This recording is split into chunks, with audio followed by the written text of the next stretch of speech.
तांडव स्तोत्र सभी को बोलना, पढ़ना, याद करना बहुत अच्छा लगता है और लगना भी चाहिए, क्योंकि यही हमारी संस्कृति भी है।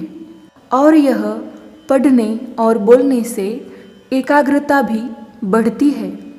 आज हम बहुत ही आसानी से शिव तांडव स्तोत्र को सीखने और बोलने वाले हैं, इसलिए सिर्फ 2 मिनट हम आपसे बात करना चाहते हैं जिससे आप आसानी से पढ़ और बोल सके। शिव तांडव स्तोत्र ये पूर्ण संस्कृत है, लेकिन अगर आपको हिंदी भी अच्छी तरह से आती है तो आप आसानी से बोल पाएंगे। सिर्फ यहाँ पर जोड़ अक्षर ज़्यादा है जो कि हिंदी में कम होते हैं। यहाँ पर जो श्लोक लाल रंग में लिखे हुए हैं वह मूल श्लोक है और काले कलर में जो श्लोक है वह लघु शब्द है।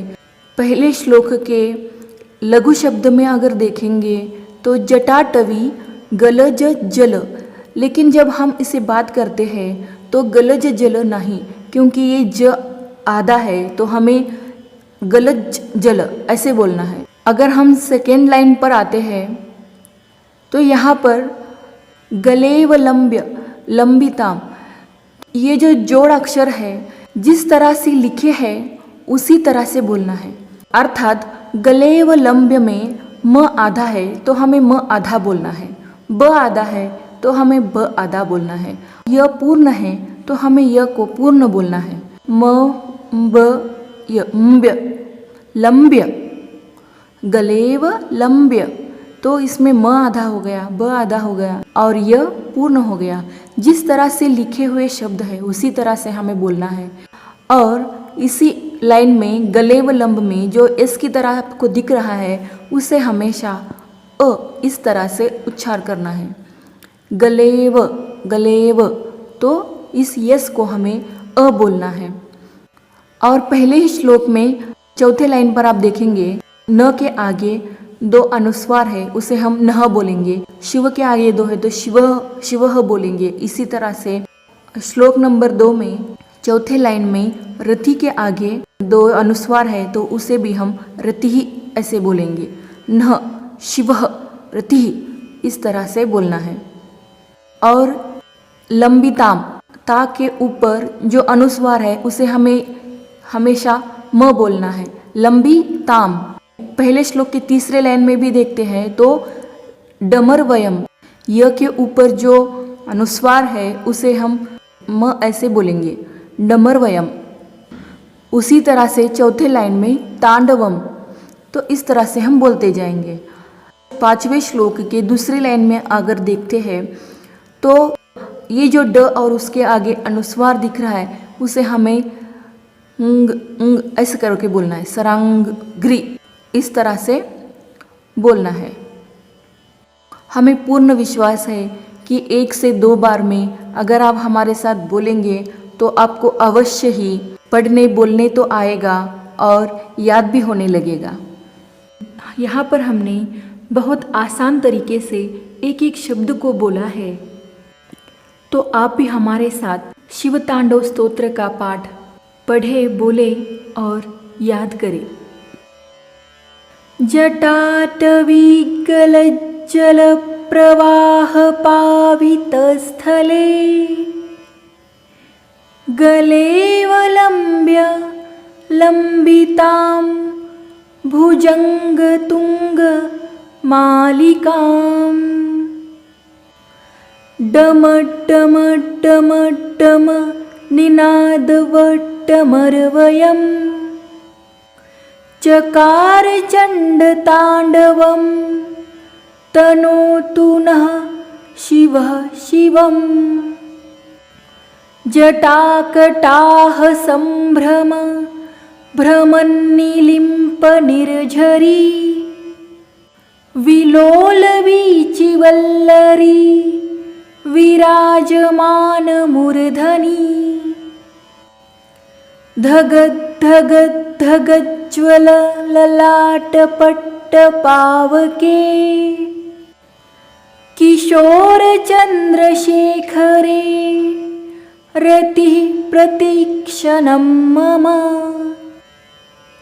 धराधरेन्द्र नन्दिनी विलासबन्धु बन्धुर स्फुरद्दिगन्त सन्तति प्रमोदमान मानसे। कृपाकटाक्षधोरणी निरुद्ध दुर्धरापदी क्वचिद्दिगम्बरे मनो विनोदमेतु वस्तुनि। जटाभुजंग पिंगल स्फुरत्फणा मणिप्रभा कदम्ब कुङ्कुमद्रव प्रलिप्तदिग्व धूमुखे। मदान्धसिन्धुरस्फुरत्व गुत्तरीयमेदुरे मनोविनोदमब्धुतं बिभर्तु भूतभर्तरी। सहस्रलोचन प्रभृत्य शेषलेखशेखर प्रसूनधूलिधोरणी विधूसराङ्घ्रि पीठभू। भुजङ्गराज मालया निबद्धजाटचूटकः श्रिये चिराय जायतां चकोरबन्धु शेखर। ललाटचत्वरज्ज्वलद्धनञ्जय स्फुलिङ्गभा निपीतपञ्चसायकं तमन्निलिम्पनायकम्। सुधामयूख लेखया विराजमान शेखरं महाकपालि संपदे शिरोजटाल मस्तु नः। कराल भाल पट्टिका धगद्धगद्धगज्ज्वलत् धनञ्जयाहुतीकृत प्रचण्ड पंच सायके। धराधरेन्द्र नन्दिनी कुचाग्र चित्रपत्रक प्रकल्पनैकशिल्पिनी त्रिलोचने रतिर्मम। नवीनमेघमण्डली निरुद्ध दुर्धरस्फुरत् कहूनिशीथिनीतमः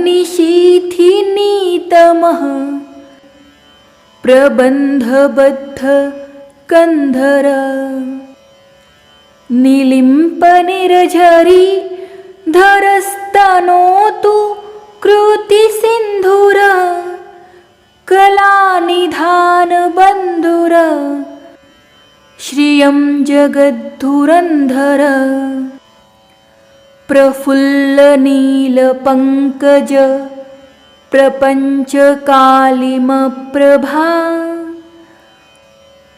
वलम्बिकण्ठ कन्दली रुचिप्रबद्ध कंधरम्।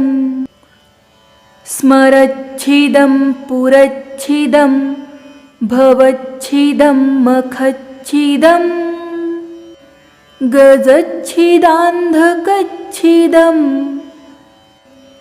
तमन्तकच्छिदं भजे। अखर्वसर्वमङ्गला कलाकदम्ब मञ्जरी रसप्रवाह माधुरी विजृम्भनाम धूव्रतम्। स्मरान्तकं पुरान्तकं भवान्तकं मखान्तकं गजान्तकान्धकान्तकं तमन्तकान्तकं भजे। जयत्वदभ्रविभ्रमभ्रमब्दुजङ्गमश्वस द्विनिर्गमत्क्रमस्फुरत्करालभाल हव्यवाट्। धिमि धिमि धिमि ध्वनन् मृदङ्ग तुङ्गमङ्गल ध्वनिक्रमप्रवर्तिता प्रचण्डताण्डवः शिवः। दृशद्विचित्रतल्पयोर्भुजङ्गमौक्तिकस्रजोर्वरिष्ठरत्नलोष्टयो सुहृद्विपक्षपक्षयो तृणारविन्दचक्षुषो प्रजामही महेन्द्रयोः समप्रवृत्तिकः कदा सदाशिवं भजाम्यहम्। कदा निलिम्पनिरझरी निकुञ्जकोटरे वसन् विमुक्तदुर्मतिः सदा शिरःस्थमञ्जलिं वहन्। विलोललोललोचनो ललामभाललग्नक शिवेति मन्त्रमुच्चरन् कदा सुखी भवाम्यहम्। इमं हि नित्यमेव मुक्तमुत्तमोत्तमं स्तवम् पठन् स्मरन् ब्रुवन्नरो विशुद्धिमेति सन्ततम्। हरे गुरौ सुभक्तिमाशु याति नान्यथा गतिम्। विमोहनं हि देहिनां सुशङ्करस्य चिन्तनम्। पूजावसानसमये दशवक्त्रगीतम् यः शम्भु पूजन परं पठति प्रदोषे तस्य स्थिरामृथ गजेन्द्रतुरङ्गयुक्तां लक्ष्मीं सदैव सुमुखीं प्रददाति शम्भुः प्रददाति शम्भुः। इति श्रीरावणकृतं शिवताण्डवस्तोत्रम् सम्पूर्णम्।